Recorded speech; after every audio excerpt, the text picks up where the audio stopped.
Hey guys, it's Amber. Welcome back. I wanted to sit down and do a bit of update for you guys. I can't do live streams, unfortunately, but I did want to sit down and at least give you an update and kind of the game plan going into cycle 3. My mind is a bit scattered. What I'm not scattered about is how thankful I am for you guys.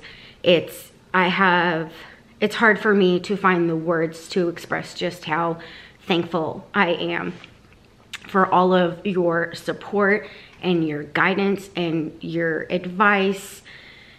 You have no idea what that did for me. If you watch the testing videos from 8 DPO through 13 DPO, you could see me progressively getting more and more heartbroken. And I took cycle 2 much harder than cycle 1. I'm not sure why. It's Sunday, April 14th. So I'm technically cycle day 3. I started very, very late on Friday night, the 12th. So I still started on time. So that's good, so that we can get it going and get onwards and upwards into cycle 3. But I just wanted to make sure to thank you guys for taking the time to watch the videos and to connect with me and leave comments down below, reaching out to me. It really got me through. Even now on cycle day 3, I'm still feeling extremely hormonal, much more than I normally would when I'm on my period. So I'm not quite sure what is going on, but I do know that without your guys' support, that it probably would have been much, much worse for me. So thank you from the bottom of my heart for taking the time to try and connect with me and to lift me up when I was pulling myself down.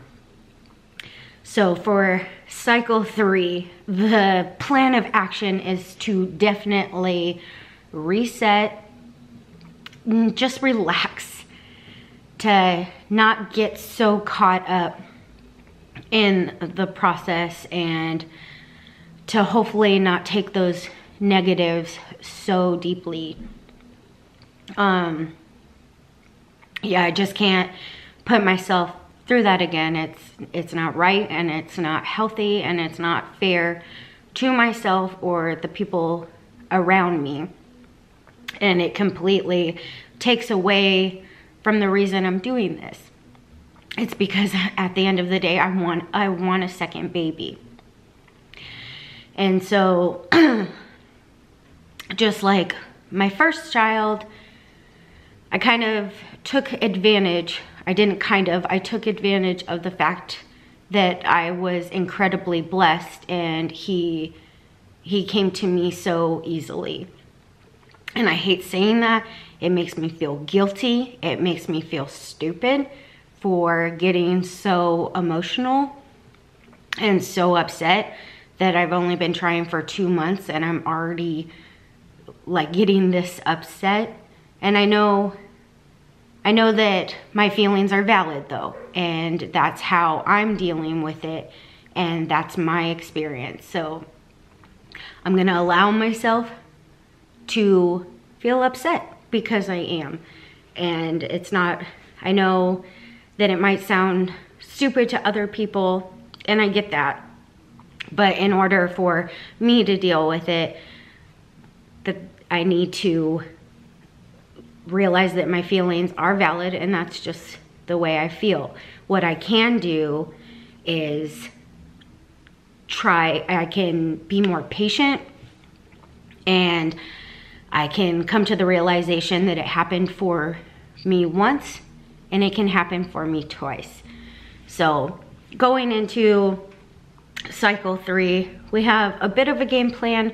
Not really. I'm gonna try to not let it overtake my life. I want to bring back the positivity. I want to bring back the fun. I want to enjoy this process with my husband. and not make it like I'm ovulating, we gotta go kind of thing.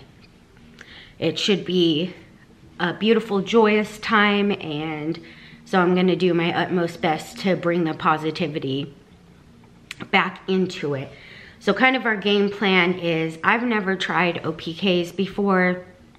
The only way I kind of know when I'm ovulating is by tracking my cycles and checking my cervical mucus. And that's kind of the only thing, that is the only thing I do. I tried to temp last cycle, and with being sick and my 2-year-old being sick, my chart looked crazy town USA.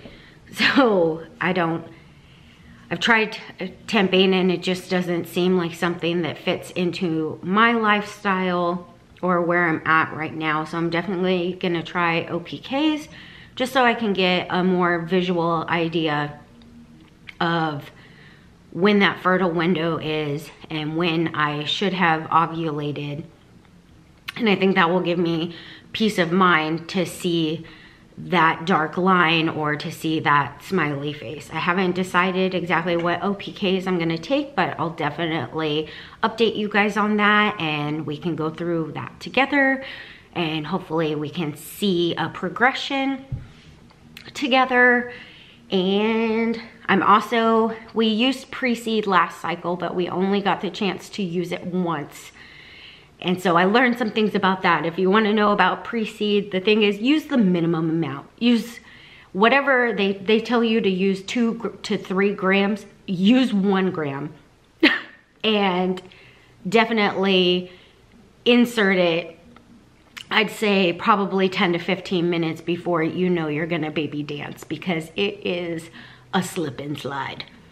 And I don't want to get too graphic with you, but it's wet. It's real wet. And not, that's all I can say, is definitely less is more, and give it some time to kind of absorb before proceeding, if that makes sense. That's all I can say on that. So that's really it. We're just gonna do OPKs, and I'll definitely share those results with you and show the progression. Gonna give pre-seed a try, but more often. And yeah, that's it for now. That's really kind of the only game plan. I don't want to get too hardcore, like I said. I'm gonna continue to check my cervical mucus once my cycle has ended. And I think with those 3 things combined, we might have a shot. So this will be going into cycle 3, 3rd time's the charm. And I'm really excited. Hopefully you can tell, I took a couple days and I went and saw my very best friend of 20 years for her birthday. She had no idea I was coming. She lives about 4 hours away, 5 with traffic. And her wife called me and said, I know it might be hard, but can you make it? And it worked out. Thanks to Nana's help, my wonderful mother-in-law, who I'm so blessed to have in my life, dropped off the dog, dropped off our son, and off we went. And it was so worth it, and it was so wonderful for my mental health, and it was just really great to do something crazy, to have a spur of the moment thing. I got to see my best friend. I got to take my mind off of this whole trying to conceive journey, and now I'm back and I'm refreshed, and I've accepted it. I've accepted that it doesn't happen when you want it to. It happens when it's meant to. And it didn't happen for cycle 1, and it didn't happen for cycle 2, but there's a reason for that. I might not know the reason. I'm not happy about it, obviously, but in the grand scheme of things, I know that when it does happen, it's because that's when it was meant to. So I've come to terms with that. I've got a fresh outlook on cycle 3, and I'm really, really excited, guys. And again, I just wanted to say thank you with everything in my being for being here, for supporting me. I've loved talking to you. Some of you guys are going on your own journeys right now, and I've subscribed to you and I've clicked the bell, and I'm so excited to go along on your ride, just like you're with me on mine. So definitely, if you're going through a journey, let me know down below so that me and anyone that might see my videos can follow you too. And it's just been so nice. I don't know what I would have done without this outpour of support that I received. So many of you had wonderful suggestions, and there was a couple questions if I want honesty. And of course, harsh reality, it sucks. It's kind of like a digital that says not pregnant. Like, it's harsh, but it's true. And in the end, that's what's best for you. So some of you guys were honest with me and said it's probably line eyes, and it probably was. I just so badly wanted to see that line that I saw it. And it really helped me for you guys to say, hey, I care about you. This is line eyes. And it helped me accept it and process it. And now I feel better. I'd much rather it be line eyes than something wrong. So I just really appreciate the honesty. You guys were so wonderful and caring and supportive, and just said, I care about you. Friend to friend, Ingrid and Sia, that it's line eyes. And it was. So I'd much rather it be line eyes than something wrong, because I can work on line eyes. Line eyes is a mental health issue and denial, and that's something that I can work on and I can take into the next cycle and be better about. Fudge as well, she's really good. I'm just popping you all off. Leave your stuff down below so people know who I'm talking about. She's gotten really good where she just looks at it. If she doesn't see anything right away, she puts it down and she moves on. So she's been really helpful for me for that. So these are all things I do listen, and I do take it all in, and I've processed it now, and I'm just so thankful for you guys. I'm gonna take that all into cycle 3, and this is gonna be it, guys. We've got a positive attitude, and if it's not, it's not. We're gonna look at the test. If they're negative, and we're gonna move on, and that's okay. Does it suck? It sure does. It really sucks, but it's gonna be fine. It's fine. Everything's fine. Yeah, so that's the game plan.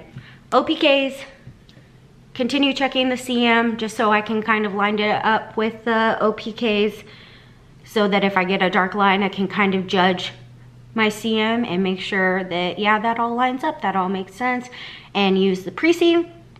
Hopefully we can baby dance more than we were able to for cycle 1 and cycle 2. Both times we only got 2 tries, and you already have such a small window and small chance of conceiving. So obviously the more you do it, the bigger chance you have. So that is the game plan, my friends. So again, thank you so much for being here, and I look forward to getting OPKs and letting you know about those and learning that whole journey together. If you have any advice on OPKs or which ones you might have used that were good for you, please absolutely leave them down below. I haven't ordered them yet and I haven't decided, so any advice you have on that would be wonderful. I absolutely love hearing from you guys and replying to you and getting to know you as well. So yeah, guys, thank you again so much for being here. I really appreciate it. And if you want to continue on this journey with me, please make sure you like and subscribe and hit the little bell so you know when I post next. My next video should be on what OPKs I chose to go with and how that works out for me. So I'd really love for you to come along on that new journey as well. So yeah, thanks so much for being here, guys, and I'll see you next time.